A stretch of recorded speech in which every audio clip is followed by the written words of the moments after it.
4 coins, 4 dates, and 4 monetary values.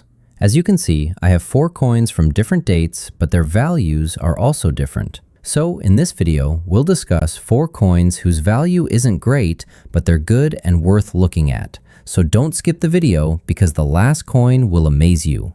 It's found in every home and its value is very high. As you know, my name is Simon and I buy and sell valuable coins. This is my channel. If you're interested in buying or selling a coin, contact me or send me a comment and I'll reply privately. Let's begin the video. Here's the part most people get wrong. The 1985 nickel isn't rare because of scarcity. The mint struck over 1.1 billion of them that year between Philadelphia and Denver. It's rare because almost none of them survived in the condition collectors are chasing.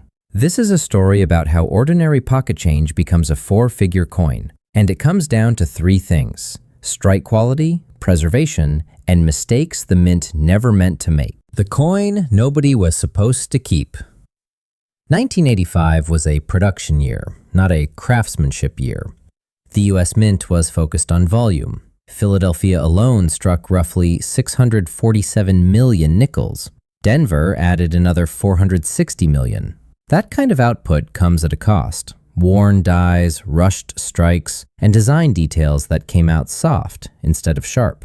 On the reverse, Monticello's staircase is the tell. On a weak strike, those steps blur into a flat gray smear. On a strong one, you can count each individual line. That difference is the line between a coin worth 5 cents and one worth real money. Why full steps changes everything. Collectors call a coin with those crisp, complete stair-step lines full steps, or FS. It's the single biggest value multiplier for this date. Most 1985 nickels don't qualify. The strike just wasn't strong enough that year. PCGS itself notes the 1985 P is common in nearly every grade, right up until you hit MS65 full steps, where it turns genuinely scarce, and MS66 full steps becomes one of the toughest combinations to find for the entire issue.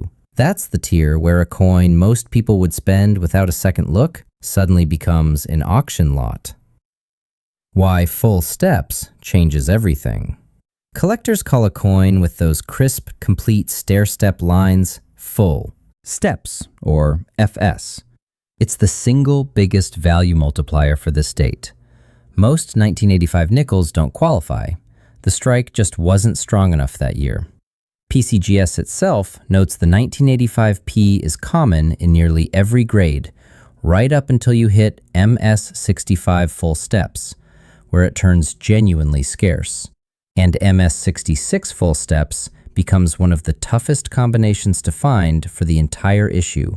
That's the tier where a coin most people would spend without a second look suddenly becomes an auction lot. A 1985 nickel can be worth exactly what it says, 5 cents, or it can be worth thousands. And the only difference is a strike that happened in a fraction of a second 40 years ago. That's the strange math of coin collecting. Value isn't always about age or rarity of the date. Sometimes it's about a mistake nobody caught, or a strike nobody bothered to sharpen. Check your steps. Check your rim. You might already be holding the exception. Philadelphia struck more than 771 million 1988 nickels. Denver added another 663 million. That's staggering volume, and it's exactly why the date is common in every low grade. But high-volume production years always come with the same trade-off: worn dies, softened details, and a reverse where Monticello's staircase turns into a blurry gray smudge instead of crisp individual lines. Out of that flood of coins, only a tiny fraction ever left the mint with a strike sharp enough to matter to a collector. Collectors call it full steps, a designation reserved for coins showing at least 5 clean, unbroken lines at the base of Monticello. For 1988D specifically, full steps is almost mythical. Denver's dies that year just weren't sharpening those steps consistently, no matter how many coins rolled off the press. Combined population data across the major grading services shows fewer than 20 coins in the world certified at the top MS67 full steps tier for this date. That scarcity is exactly why one sold for $3,500, a common date transformed by condition alone. Beyond condition, a short list of production errors can turn an ordinary 1988 nickel into real money. A wrong planchet strike, where a nickel accidentally gets struck on a copper cent blank, trades for $1,600 to over $2,200, and you can spot it immediately by color and weight. A repunched mint mark, where the D was stamped twice slightly off register, brings $45 to $70 in certified condition. Off-center strikes in the 40 to 60% range, where the design shifts dramatically to one side, can fetch $75 to $150 or more. One warning: flat, shelf-like doubling on the lettering is almost always worthless machine doubling, not a true error. Don't confuse the two. A 1988 nickel can be worth 5 cents or $3,500, and the only thing standing between them is a strike that happened in an instant, decades ago, at a mint that was never trying to make something rare. That's what makes this hobby addictive. The value isn't always where you'd expect it. Check your steps, check your mint mark, check the weight. You might already be holding the exception. Here's what makes 1992 different right out of the gate. It's the lowest mintage Jefferson nickel of the entire 1990s. Every year from 1988 to 1991, the mint struck over 1 billion nickels. In 1992, that number dropped. It's still hundreds of millions of coins, so this isn't about rarity of the date. It's about how few of them survived in the condition serious collectors are hunting for. Philadelphia struck about 399 million 1992 nickels. Denver added roughly 450 million. Compared to the billion-plus runs of the years just before it, that's a noticeably smaller batch, which is exactly why collectors pay a little more attention to this date than most modern nickels. But don't mistake smaller mintage for rare coin. The real money isn't in finding a 1992 nickel. It's in finding one that escaped the wear, the bag marks, and the weak strikes that hit almost every coin from this era. Flip your nickel over. Look at the base of Monticello. Collectors want to see 5 or 6 sharp, unbroken step lines, the full steps designation. On 1992 D nickels, that detail is brutally hard to find. Population reports show only 3 PCGS certified and 4 NGC certified coins at the top MS67 full steps grade, roughly 7 coins total worldwide at that level.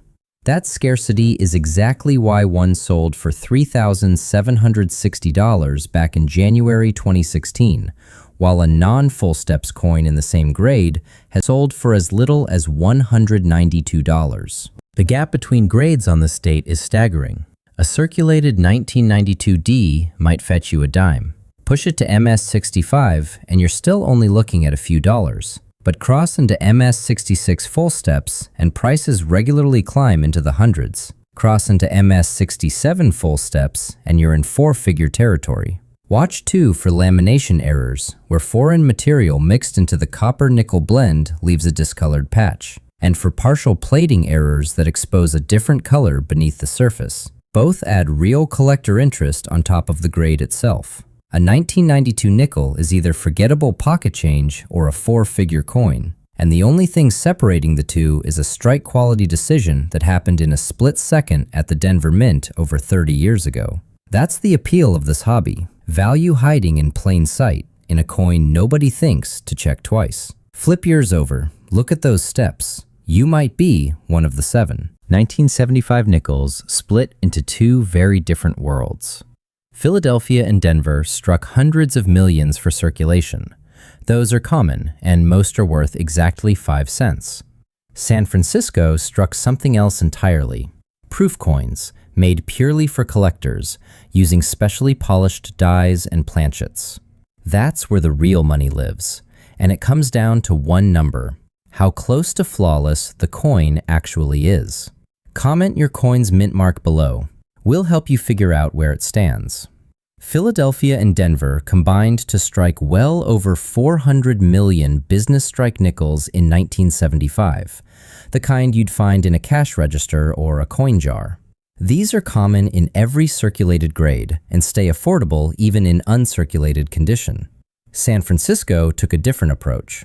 It struck roughly 2.8 million proof nickels that year, using a slower, more deliberate process designed for mirror-like fields and razor-sharp details. Those proofs are common too, up to a point. Below PR 69, they're inexpensive and easy to find. The grade that almost nobody reaches. PR 70 is the ceiling. It means zero visible imperfections, even under magnification. No scratches, no dye polish lines, no toning inconsistencies. For the 1975S proof, examples are easy to find up to PR 69 Deep Cameo. But PR 70 Deep Cameo? PCGS itself describes it as very hard to find, commanding a strong premium whenever one surfaces. That's exactly the grade that sold for $5,640 in 2015. Not because the coin is old, but because achieving mechanical perfection on a mass-produced proof is far harder than it sounds. Beyond grade, 1975 has one especially interesting variety, the high D. On a standard 1975 D nickel, the mint mark sits below the date. On this variety, whoever punched the die placed the D too high, landing it to the left of the 5 in the date instead. It's a genuine mint error, not a modern fantasy piece, and worn examples have sold for $50 to $250 or more. Real money for a coin most people would spend without a second glance. If you're checking your change, that mint mark placement is worth 10 extra seconds under a light. A 1975 nickel can be worth 5 cents, or it can be worth thousands, and the difference comes down to whether it was made for your pocket or made for a collector's case, and how close to perfect it managed to stay. That's the real lesson here. Sometimes the rarest thing in numismatics isn't age, it's flawlessness. Check your mint mark, check your grade. You might be holding something closer to perfect than you think.